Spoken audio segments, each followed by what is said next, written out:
Please give an energetic and warm welcome to the one and only Jaya Kishori ji.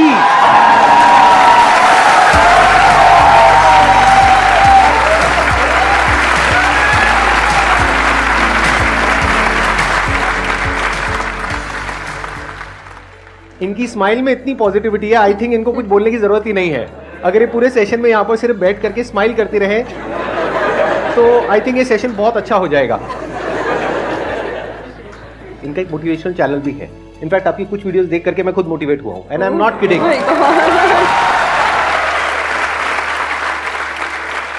तो मैं personally आप सबको recommend करूंगा कि एक बार आप जा करके देखिए इनकी जो मोटिवेशनल वीडियोस हैं, और आप सबको बहुत कुछ सीखने को मिलेगा और बहुत अच्छा लगेगा. Thank you so much. और आपसे इंस्पायर होकर शायद हमने चैनल खोला है. तो मुझे तो लग रहा है मुझे मिल गया उसका अवार्ड कि आप उसको देखते हैं और सुनते हैं. Thank you so much. बहुत बड़ी बात है ये. यूट्यूब पे या इंटरनेट पे देखना एक अलग होता है, और जब आप फिजिकली वो चीज़ को फील कर सकते हैं, एक्चुअली एक ऑरा होता है, एक वाइब होता है, वो आपको फेस टू फेस ही मिल सकता है. तो आप सब बहुत लकी है. आज मैं भी लकी हूँ कि मुझे वो ऑरा, वो वाइब महसूस करने को मिल रहा है जो हम यूट्यूब पे ऑल टाइम देखते रहते हैं. और आज तो आप डबल लकी हैं क्योंकि मेरे साथ साथ आपको इनको भी सुनने का मौका मिल रहा है.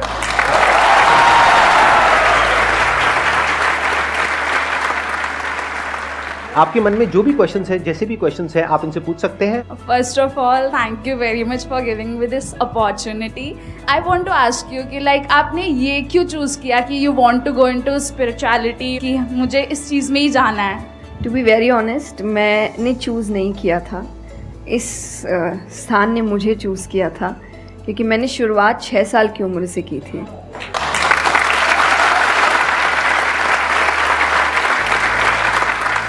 उसमें आपको पता ही नहीं होता है कि करियर क्या होता है, काम क्या होता है. तो मैंने कुछ भी सोचा नहीं था. मेरे सामने चीज़ें आती गई, मुझे अच्छी लगती गई और मैं करती गई. और इसीलिए मैं हमेशा कहती हूँ अपने अंदर के बच्चे को ज़िंदा रखिए, क्योंकि वो कभी भी ये नहीं देखता इससे मेरा फ़ायदा होगा, या उसको अच्छी लगती है चीज़ और वो करता है. तो मैंने वो बचपने में मुझे वो चीज़ अच्छी लगी और मैंने उसको किया, और फिर अपने आप ही सामने चीज़ें आती गई. चाहे फिर वो भजन आए, फिर कथा आई, मोटिवेशनल सेशंस आए, जो जो सामने आता गया और जो जो मुझे लगा कि मेरे बस की बात है, मैं कर सकती हूँ, वो मैंने किया. और फिर मुझे पता ही नहीं चला कि कब सिचुएशन कहाँ हो गई. जब मुझे समझने का मौका मिला कि चलो कुछ बनते हैं, मैं ऑलरेडी बन चुकी थी.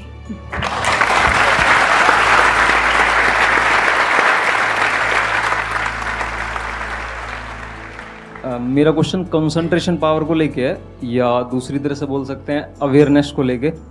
जैसे किसी भी काम पे जो ध्यान लगाने की कैपेबिलिटी होती है वो डिफर करती है पर्सन टू पर्सन. मुझे पूछना था क्या कोई इसका बायोलॉजिकल बेसिस भी है, या सिर्फ प्रैक्टिस पे डिपेंड करता है कि किसी की प्रैक्टिस थोड़ी कम है और किसी की ज़्यादा? कई ऐसे एक्सरसाइजेज है जो आपको हेल्प करती है कंसंट्रेशन के लिए. तो जो मैं एक्सरसाइज फॉलो करती हूँ वो लिसनिंग प्रैक्टिस है, कि मैं सोने से पहले या सुबह उठ के कुछ देर 5 मिनट्स 10 मिनट्स में बिल्कुल शांत माहौल में और मैं साउंड सुनने की कोशिश करती हूँ. और ऐसा माना जाता है कि जिस दिन आपको 5 से ज़्यादा साउंड सुनने लग जाए, और 5 का मतलब हुआ कि ऐसा नहीं कि आपके घर में टीवी और मिक्सी और सब चल रहा है तो आप कहे कि अरे भाई 5 साउंड सुनाई दे दिए. नहीं, जब शांति हो तो वो एक बहुत अच्छी प्रैक्टिस है जो आपके दिमाग को हेल्प करती है किसी एक चीज़ पर ध्यान लगाने के लिए. तो आप ऐसे कंसंट्रेशन पावर के एक्सरसाइजेज होती कर सकते हैं, और जो मैं करती हूँ मैंने आपको बताया, मैं रोज़ करती हूँ. अभी तक मैं 3 से आगे बढ़ी नहीं हूँ, लेकिन आई होप जल्दी 5 आवाज़ों से ज़्यादा सुनाई देने लग जाए.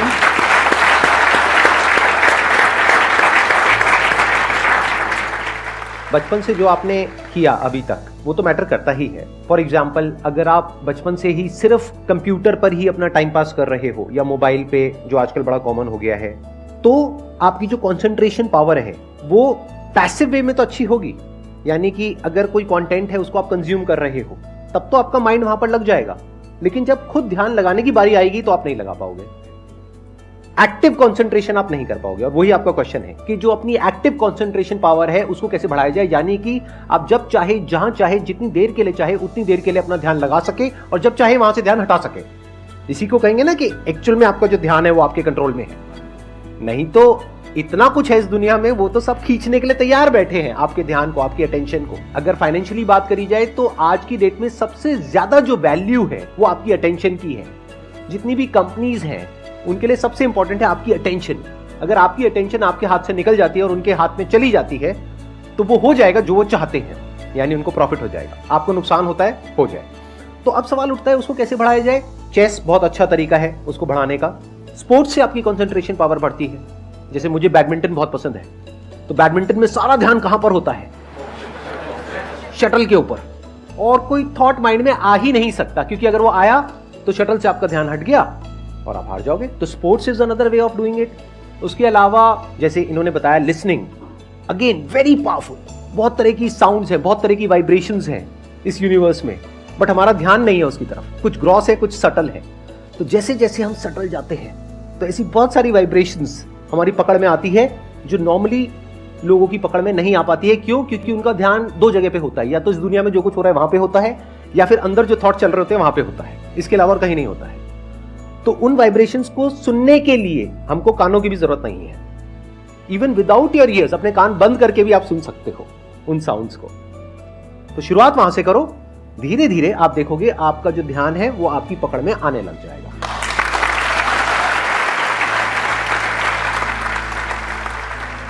मेरा क्वेश्चन आपसे मतलब दोनों से ही है, वो ये कि हम लोग मतलब आज की सोशल मीडिया वाला ज़माना है तो हम लोग बहुत डिस्ट्रैक्टेड रहते हैं, और जब भी स्पिरिचुअलिटी की बात होती है फैमिली में, फ्रेंड्स में, तो सभी ये कहते हैं कि स्पिरिचुअल अभी होने की ज़रूरत नहीं है, करियर पे ध्यान दो, अभी कौन सा टाइम है, बाद में देख लेना। और हम लोगों के घरों में भी हम देखते हैं। तो मैम ये चीज़ कैसे, मतलब उनको कैसे समझाई जाए कि ये चीज़ कितनी इम्पॉर्टेंट है और उसकी इम्पोर्टेंस क्या है?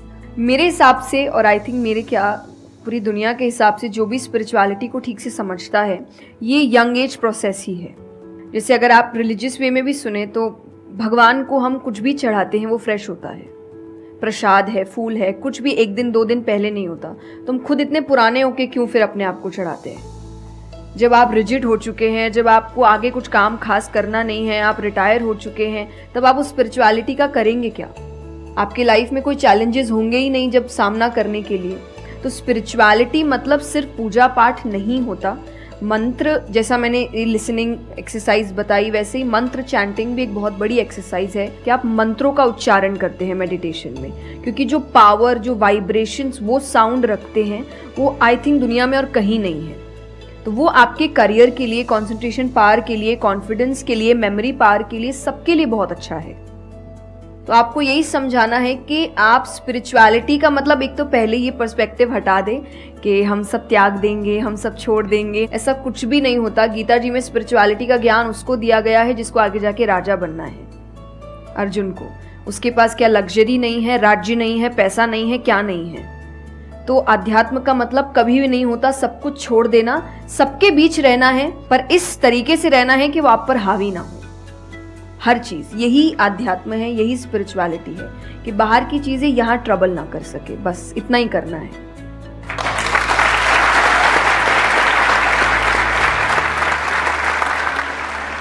अर्जुन कह रहा है कि क्या मैं सब कुछ छोड़ छाड़ के चला जाऊं? और भगवान कृष्ण उसको क्या बोल रहे हैं कि अभी जो तुम्हें करना है उस पर ध्यान दो। सब कुछ छोड़ना सॉल्यूशन नहीं है। खुद को पहचानो कि तुम क्या हो। जो प्रॉब्लम की पूरी जड़ थी वहां पर वो ये थी कि अर्जुन भूल गया था कुछ देर के लिए कि वो एक्चुअल में कौन है, जैसे हम भूल जाते हैं। तो भगवान उसको याद दिलाने का काम कर रहे हैं कि तुम एक योद्धा हो, तुम्हारा काम है लड़ना धर्म के लिए। तो भगवान उसको वो ज्ञान दे रहे हैं। ऐसे ही अगर आप एक स्टूडेंट हो तो आपका काम क्या है? पढ़ाई करना। अब आपको देखना है कि उसमें ये जो बातें हैं, इनकी बातें, मेरी बातें, या कहीं भी हमारे जो स्क्रिप्चर्स में बातें हैं, वो किस तरह से आपको काम आ सकती है वो करने में, जो अभी आपकी लाइफ की इस स्टेज में, इस पॉइंट पर आपके लिए करना सबसे इंपॉर्टेंट है। तो स्पिरिचुअलिटी दो तरीके की हो गई। एक वो जो आपको भटका रही है, यानी कि वो लोग जो खुद अच्छे से नहीं समझ पाए स्क्रिप्चर्स को, वो आपको क्या कहेंगे कि सब कुछ छोड़ दो। और दूसरे वो जो एक्चुअल में समझ गए हैं कि क्या बात करी जा रही है, तो वो आपको क्या कहेंगे कि जो भी कर रहे हो उसको करो, अच्छे से करो, पूरे ध्यान से करो, पूरी ईमानदारी से करो, उसमें कोई कमी मत छोड़ो, क्योंकि यही आपको हेल्प करेगी लाइफ में आगे कुछ भी करने के लिए। अगर आज आप अपने काम को ढंग से नहीं कर पा रहे, तो कल अगर स्पिरिचुअलिटी में आपको कोई इंक्वायरी करनी है, स्क्रिप्चर्स को समझना है, क्या वो आप ईमानदारी से कर पाओगे? आप अगर अपना काम ठीक से कर रहे हैं, आपके इंटेंशंस अच्छे हैं, आप ऑनेस्ट हैं, आप पेशेंस रख रहे हैं, आप स्पिरिचुअल हैं। तो इसीलिए आपको बस अपना काम, जो उन्होंने सही कहा, एकदम ठीक से ईमानदारी से करना है। क्योंकि अगर यहाँ ईमानदार नहीं, क्योंकि जो आपका काम है, तो फिर कहीं और तो ईमानदारी की फिर बात ही क्या कर सकते हैं हम। मैम मेरा कुछ आप दोनों से ही है मेरा क्वेश्चन कि रियल फ्रेंडशिप का एसेंस आज खोते जा रहा है। हम सैटरडे संडे को पार्टी तो कर रहे हैं फ्रेंड्स के साथ, लेकिन जब रियल फ्रेंडशिप का टेस्ट होता है तो most of the friends fail हो जाते हैं, और हम भी फेल हो जाते हैं उसमें अपने दोस्तों को। हम ये तो भूल जाते हैं कि वो हमारे दोस्त नहीं है अच्छे, तो हम भी तो नहीं हैं। तो ये चीज़ हम रियल फ्रेंडशिप को आज कैसे वापस उसके एसेंस को रीजनरेट करें और खुद भी दूसरों के अच्छे दोस्त बने। दोस्ती बहुत बहुत ज़रूरी होती है, और इस पे भी मेरा एक छोटा सा वीडियो है कि आप फ्रेंड्स को आइडेंटिफाई कैसे करें, या वही जो क्वालिटीज़ है वो खुद में भी कैसे लाएं। तो सबसे पहली क्वालिटी यही है कि हम जो सिर्फ सैटरडे संडे जिन दोस्तों से पार्टी करने के लिए मिल रहे हैं, वो आपके दोस्त नहीं होते हैं। वो आप बस एंटरटेनमेंट के लिए, आपको मस्ती करना है, मज़ा करना है तो आप मिल रहे हो। लेकिन एक्चुअल जो आपके दोस्त होते हैं ना, वो आपको भी सिखाते हैं, आप उनको भी सिखाते हैं, वो आपके साथ ग्रो करते हैं। और जैसा आपने कहा एसेंस, जैसे मैं मेरे पेरेंट्स के जो दोस्त हैं, सालों से इक्के दुक्के हैं, लेकिन अभी तक हैं।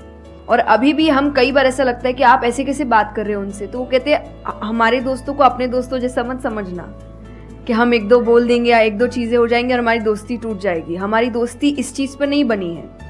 वो अगर महीनों भी एक दूसरे से नहीं मिल रहे हैं, या एक साल तक भी उन्होंने बात नहीं की है, वो एक साल बाद भी फ़ोन करते तो वो वैसे ही होते जैसे वो एक साल पहले थे, जहाँ उनकी बात छूटी थी, बिल्कुल वैसे। तो सबसे पहली चीज़ कि यही कि ज़रूरी नहीं है आपको अपने दोस्तों से हर एक इंटरवल में मिलना है, तभी आपकी दोस्ती कायम रह सकती है। क्योंकि अब लोग आगे बढ़ रहे हैं, बिजी हो रहे हैं, काम कर रहे हैं, दूसरे शहरों में पढ़ने जा रहे हैं। अगर आपकी दोस्ती सिर्फ मिलने मिलाने से और मस्ती करने से, तो वो दोस्ती नहीं है। तो ये सबसे पहली चीज़ है कि जो आपको आपके सिचुएशन को समझे, वाइस वर्सा आप उसके सिचुएशन को समझिए कि दोस्ती है पर ज़िंदगी भी है, काम भी है, मेहनत भी है, परिवार भी है। सबसे बड़ी तपस्या, सबसे बड़ा तप मैं कहती हूँ गृहस्थ जीवन ही है। Thank you for the compliment. उसमें आपको इतना कुछ करना पड़ता है, वो एक सिचुएशन को समझना ज़रूरी है। दूसरा, आजकल जो एक ट्रेंड बन चुका है कि फ्रेंड्स सपोर्टिव होने चाहिए, तो सपोर्टिव का मतलब ये नहीं कि तुम गलत भी करो, तो जो कर्ण और दुर्योधन की दोस्ती थी कि नहीं भाई पाप भी कर, मार, गलत कर, मैं तो साथ खड़ा हूँ, ये दोस्त नहीं बहुत बड़ा होते। पॉइंट बोला इन्होंने, अभी इसके बारे में मैं बात करूँगा। तो ये दोस्त नहीं होते हैं। दोस्त आपको आपके पास खड़े रहेंगे सपोर्ट में, लेकिन ये हर वक्त बताएंगे कि तुम गलत हो, तुम गलत कर रहे हो, इसकी सजा मिलेगी। तो ये सच्चे दोस्त होते हैं। तो आप या तो कहते हैं ना कि कृष्ण जैसे दोस्त बनो, खुद ही बनो। बात यही आती है, कृष्ण जैसे ढूंढने से पहले कृष्ण जैसे दोस्त बनो, कि जो हर वक्त बताने। कृष्ण कभी अलग नहीं हुए अर्जुन से।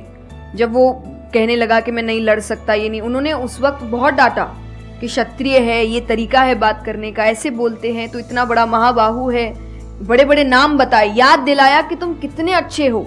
तो सबसे बड़ा दोस्त का आई थिंक क्वालिटी यही है, जो सपोर्टिव है लेकिन गलत चीज़ों में नहीं है। वो हर वक्त सही के लिए आपके पास खड़े हैं। और तीसरा जो मैं सबसे अच्छा कहती हूँ कि आपकी और उनकी मेंटालिटी मैच होनी चाहिए।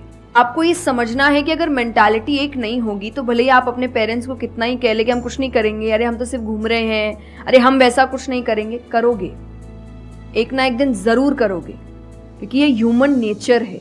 आप जिसके साथ ज़्यादा समय बिताते हो, धीरे धीरे उसकी क्वालिटीज़ कुछ आपके अंदर आती है। तो ज़रूरी है कि वो बिहेवियर, वो पैटर्न, वो मेंटालिटी, वो माइंडसेट मैच होनी चाहिए दोनों की, तभी आप एक साथ ग्रो कर सकते हैं। वरना वही सैटरडे संडे मिलना और ज़िंदगी खराब करना, यही हो पाएगा बस। Excellent point.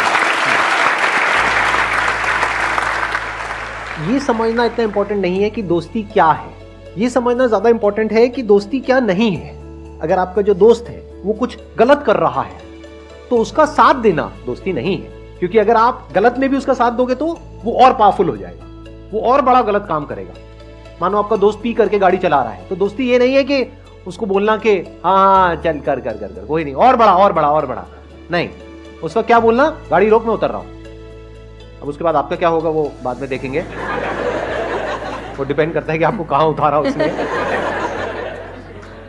जो इन्होंने एग्जाम्पल दिया दुर्योधन वाला, बहुत इंपॉर्टेंट है वो समझना। ऐसे लोगों से दूर रहो, ये दोस्ती है। दोस्ती को तोड़ देना दोस्ती होता है बहुत बार। कई बार लाइफ में ऐसा पॉइंट आ जाता है जो एक धर्म संकट के जैसा होता है, जहां पर जा करके आपको साफ नजर आ रहा होता है कि ये जो इंसान है ये सिर्फ अपना ही नहीं मेरा भी सर्वनाश कर देगा। ऐसे लोगों को छोड़ देना दोस्ती है। फिर अगर उसके अंदर इंसानियत वापस से जागती है तो वापस से वो अगर आपके पास में आता है तो ठीक है, नहीं आता है तो कोई बात नहीं, छोड़ दो ऐसे दोस्तों। तो बड़े ध्यान से चुनना अपने जो दोस्त है। जो इन्होंने कहा संगति बहुत इंपॉर्टेंट है लाइफ में, इसीलिए पहले के जमाने में सत्संग की इतनी वैल्यू होती थी। हर घर में एक सत्संग हॉल होता था एक जमाने में। आज जैसे हम सत्संग का नाम सुनते हैं हमारे माइंड में कुछ और ही आने लग जाता है। सत्संग मतलब सत्य के संग। सत्य मतलब वही जो इन्होंने कहा कि जब कोई सही रास्ते पे चल रहा है तो उसका साथ देना, और कोई झूठ के रास्ते पे चल रहा है, कोई गलत काम कर रहा है तो उसका साथ छोड़ देना। तो सत्य के साथ रहना। वो लोग जो सत्य बोलते हैं, वो लोग जो सत्य की राह पे चल रहे हैं, वो लोग जो धर्म की राह पे चल रहे हैं। ये वर्ड सुनने में आपको थोड़े से पुराने लगेंगे, लेकिन अगर इसकी डेप्थ को आप समझोगे तो अंदर से आप समझ पाओगे कि मैं क्या बोल रहा हूं, किस लेवल से बोल रहा हूं। Hello sir, hello ma'am. Ma'am मतलब कई बार हम सुनते भी हैं, बहुत जगह देखते हैं और कई बार बहुत बार हम पढ़ते भी हैं। मैम मुझे ये पूछना है कि मैम भक्ति क्या है, मतलब भक्ति क्या होती है? आज ये ज़माना अलग हो गया है कि भगवान से भी लेन देन का मामला चल रहा है कि आप मेरा ये काम कर दो तो ये हो जाएगा, और काम एक भी नहीं हुआ तो भगवान बदल ले, कि वही कहीं और माथा टेकते हैं, यहाँ तो काम हो नहीं रहा। तो ये भक्ति नहीं होती। तो एक तो जो परसेप्शन भक्ति का बन गया है कि भजन कीर्तन पूजा पाठ कर लिया और भक्ति हो गई। भक्ति का असल मीनिंग है सरेंडर, समर्पण। और समर्पण व्यक्ति कब करता है? जब पहला चीज विश्वास होता है कि वो जो भी करता है वो सही करता है। मुझसे कई बार लोग पूछते हैं कि आप बहुत ज़्यादा डिप्रेशन में नहीं जाते, या कोई आपने सब कुछ देखा है, चाहे स्ट्रगल है, इंसल्ट है, रिजेक्शन है, हर फील्ड में हर चीज़ होती है। अगर आप आगे बढ़ रहे हैं, कोई पोजीशन पे जाने की कोशिश करें तो आपको इनका सामना करना पड़ेगा। ये जिंदगी के साथ आता है तो आपको सामना, लेकिन मुझे कभी दिक्कत नहीं दी ये चीज़ें। क्यों? क्योंकि जो मैंने कहा समर्पण, मुझे पता है कि एक ऐसी शक्ति ऊपर बैठी है जो मेरा बुरा नहीं चाहती। तो कई बार बुरी चीज़ें भी मेरी ज़िंदगी में हो रही है, मुझे पता है वो मेरे अच्छे के लिए है क्योंकि वो कर रहा है। तो ये समर्पण, ये भक्ति है। तो ये आपको हारने नहीं देती। क्यों हारेंगे आप? क्योंकि आपको पता है ना कि वो हारने देगा नहीं। तो आप अपने आप गिरे, आप फिर उठेंगे कि नहीं भाई अभी गिरना शायद ज़रूरी होगा, उसका इशारा है, इसीलिए चलो फिर उठते हैं, फिर आगे बढ़ते हैं। तो अर्जुन ने भी जब समर्पण की बात गीता जी में आती है तो कई लोग कहते हैं कि धर्म का मतलब होता है अंधविश्वास। नहीं, क्योंकि अगर अंधविश्वास होता, अंधविश्वास में क्वेश्चन करना अलाउड नहीं होता आपको। गीता अगर सिर्फ भगवान की बात होती तो 2 पन्ने में खत्म हो गई होती। ये दोनों के बीच की बात है जिसमें अर्जुन ये जानते हुए कि सामने कौन खड़ा है, क्वेश्चन करने की तो कोई सवाल ही नहीं था वहां पर कि भगवान लड़ने बोल रहा है, क्या क्वेश्चन करना, पर उसने कंटिन्यूअसली क्वेश्चंस किए हैं। पर उसका भी नाम आया था समर्पण, कि वो समर्पित होकर क्वेश्चन कर रहा था कि ये जो खड़ा है ये मेरे हर सवाल का जवाब जानता है, ये मुझसे कभी कुछ गलत काम नहीं कराएगा। लेकिन इसका मतलब ये नहीं कि मैं अपनी जिज्ञासा बाहर नहीं निकालूंगा, मैं अपने क्वेश्चंस पूछूंगा। तो भक्ति का अर्थ यही होता है कि पहला निष्काम होता है। क्या फायदा मत ढूंढिए कि मेरा काम नहीं हुआ तो भगवान है ही नहीं। भाई भगवान कहाँ है? भगवान होते तो ऐसा होता क्या? वो तो इंसान है इसीलिए ऐसे हो रहे काम। भगवान ने तो सबको देखे, बच्चा तो मासूम ही होता है, बड़े होके खराब हो जाता है। कोई बच्चा गलत आपने देखा है क्या?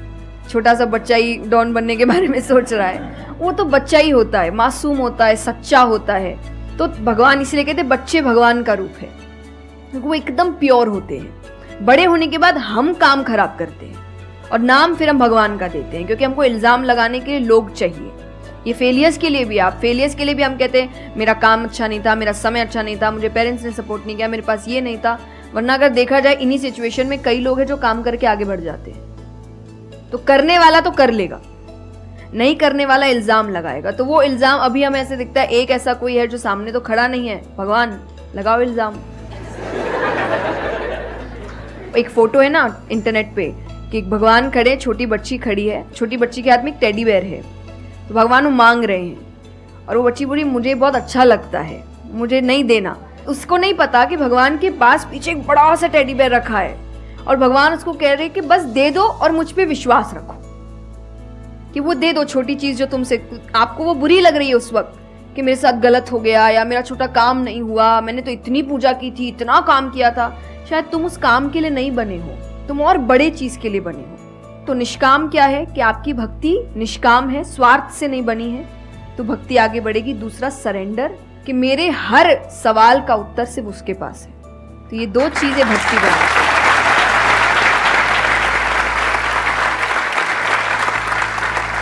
मेरा मन कर रहा है कि मैं बैठ करके बस आराम से आपको सुनता रहूं, मेरे को इतना अच्छा लग रहा है। आप प्लीज थोड़ा सा और बोलिए इसके बारे में, भक्ति के बारे में। मुझे सही में बहुत, कितने लोग चाहते हैं कि थोड़ा और बोले?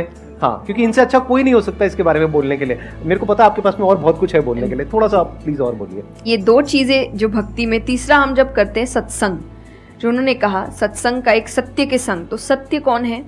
जब हम शास्त्रों में देखते हैं सबसे पहला श्लोक जो श्रीमद् भागवत में आता है वो भगवान का स्वरूप बता रहा है, उसमें है सच्चिदानंद रूपाय। सच्चिदानंद का मतलब होता है तीन चीजें मिलकर बनती है, वो है सत, चित और आनंद। जो ये तीन चीजों को जीवन में समझ लेगा सही से, उसने भगवान को समझ लिया, क्योंकि भगवान का रूप ही सच्चिदानंद है। तो सबसे पहला है सच, जो कहा गया सच की राह पर चलो। जो हम ये एक्चुअली आपने एग्जैक्ट वर्ड उस वक्त बोले, मैं अपनी कथा में भी कहती हूँ कि आजकल हम इतनी छोटी छोटी बातों पे झूठ बोलते हैं कि हम किसी से मिलने जा रहे हैं और हम घर से भी नहीं निकले, अरे 5 मिनट, अरे सिग्नल पे खड़ा हूँ, अरे बस पहुंच गया, अरे क्या हो गया, वो 2 बातें तो सुनाएगा ना सिर्फ कि तुम समय लेकर नहीं आए, पर हम इतनी इतनी सी बातों में झूठ बोल रहे हैं। ये हमें लगता है कि कोई बड़ी बात नहीं, पर ये बहुत बड़ी बात है कि आप इतना भी सच का सामना नहीं कर सकते, और फिर हमें लगता है कि हम लाइफ की जो प्रॉब्लम्स है उसका सामना कर लेंगे, खुद के सच का तो सामना कर नहीं पा रहे हैं। जिंदगी का सच सामने आएगा तब तो बैंड ही बज जाएगी पूरी, क्योंकि वो कठिन है। जिंदगी आसान नहीं है, किसी के लिए नहीं, भगवान के लिए भी नहीं हुई। आप राम जी को उठाइए, कृष्ण जी को उठाइए, जब तक यहाँ रहे कोई सुखी नहीं रहा।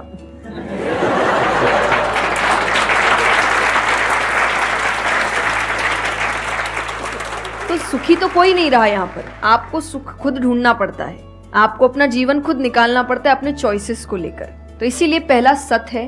दूसरा चित है, अवेयरनेस। हम अवेयर नहीं है चीजों को लेकर, हम इग्नोर करते हैं। अवेयरनेस और इग्नोरेंस ये ऑपोजिट्स हो गए कि आप कोई भी चीज आपको समझ नहीं आ रही है, नहीं है। मैं अधिकतर नास्तिक लोगों को आप देखिए, उनको अगर पूछे ना भगवान को मानते हैं, तो उनके पास एग्जैक्ट रीजंस नहीं होते कि क्यों नहीं मानते। बस नहीं है, दिखा नहीं, मुझे नहीं दिखा तो नहीं है। तो तुम्हें तो बहुत चीजें नहीं दिख रही। मेरे पापा इस पर मैंने उनसे क्वेश्चन किया था कि बोले तो पापा कैसे जवाब दे? पापा बोले उनको पूछना उन्होंने अपने परदादा को देखा था। देखा तो नहीं होगा,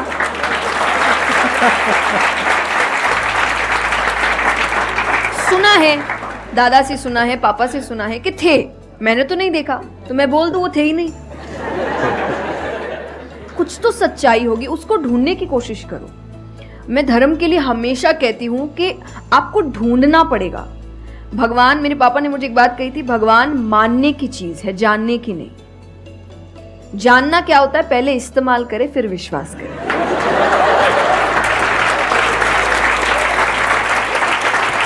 कि पहले देखेंगे है कि नहीं है, फिर बताएंगे, तो वो तो भगवान है, वो कहेंगे देख मैं भी घुमाता हूं।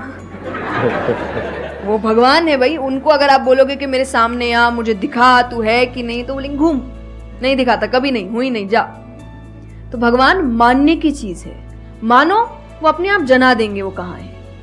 तो भगवान के लिए माना गया कि पहले आपको मानना पड़ता है, दैट इज सरेंडर, कि मैं मानता हूं, मैं इसीलिए पढ़ रहा हूं। अधिकतर लोग अभी पढ़ क्यों रहे हैं, जान क्यों रहे, गलत साबित करने के लिए। और दुनिया के लिए भी, आप किसी भी चीज को जानने की कोशिश करो तो सिर्फ एक खाली दिमाग से जानने की कोशिश करो, अपने दिमाग से नहीं कि मुझे गलत साबित करना इसीलिए पढ़ता हूं चलो।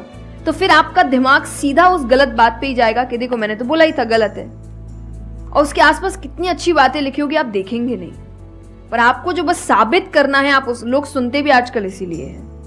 मैं कथा में एक बात कहती कि उस आजकल कथा ही बची है सुनने वाली चीज, वरना आप कहीं भी 2 लोगों को देखिए वो बोलेगा मैं बोलता हूँ, नहीं मैं बोलता हूँ, नहीं मैं बोलता हूँ। दुख देखिए किसी के, प्रॉब्लम्स को एक बोलता है अरे मेरी जिंदगी अच्छी नहीं चल रही, अरे मेरी उससे भी खराब है।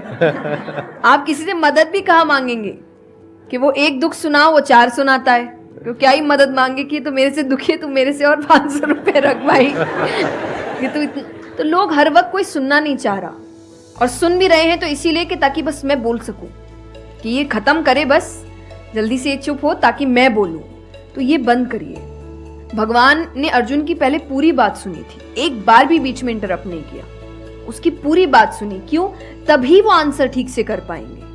अगर आप बीच में हर चीज में इंटरप्ट करेंगे, लोगों के ओपिनियंस में इंटरप्ट करेंगे, तो आप उनकी बात को नहीं समझ पाएंगे। जितना सुनेंगे उतना सीखेंगे, क्योंकि बोलोगे तो वही जो आता है, पर सुनोगे तो कई बार ऐसी चीजें पता चलेगी जो नहीं पता, जो नहीं आता है। तो सत्संग यही है। आप लोग एक काम करो, अपना मोबाइल ऑन करो और अपने घर पे फोन कर दो कि शाम तक हम यहीं बैठे हैं। मतलब मेरा मन तो नहीं है यहाँ से आज उठने का, मेरा मन है आराम से बैठ करके इनसे सुनने का। मुझे तो बहुत अच्छा लग रहा है, लेकिन आई एम नॉट श्योर कि इनके पास में इतना टाइम होगा या नहीं होगा। आप प्लीज, आई एम सॉरी मैंने आपको इंटरप्ट किया। नहीं नहीं, बिल्कुल। तो यही छोटी छोटी बातें हैं, देखिए। और आनंद का मतलब एक्चुअली परमानेंट हैप्पीनेस होता है, जो आपको भगवान के साथ ही मिलता है, कि आपको किसी की जरूरत नहीं है, बाकी सब कुछ टेम्पररी है। और टेम्पररी खुशियों के लिए भगवान ने अर्जुन को लड़ने के लिए इसलिए नहीं बोला था कि तेको राज्य मिल जाएगा, खुशी मिलेगी, पैसा मिल जाएगा। नहीं, एक परमानेंट हैप्पीनेस थी कि मैंने अपना काम अच्छे से किया, उसके लिए लड़ो।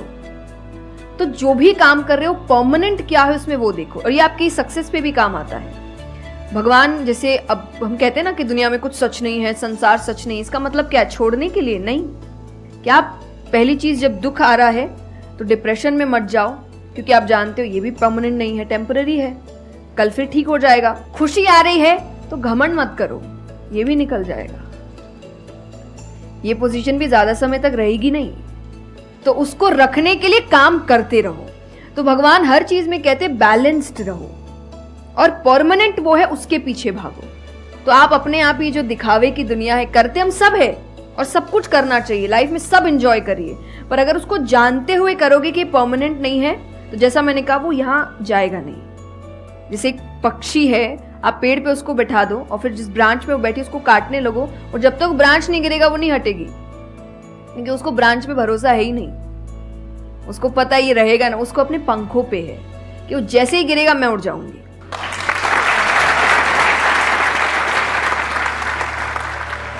एक सॉन्ग अगर आप प्लीज, उस पे हम एंड कर सकते हैं सेशन को। हाँ। अगर आपको कोई प्रॉब्लम ना हो तो। हाँ प्लीज।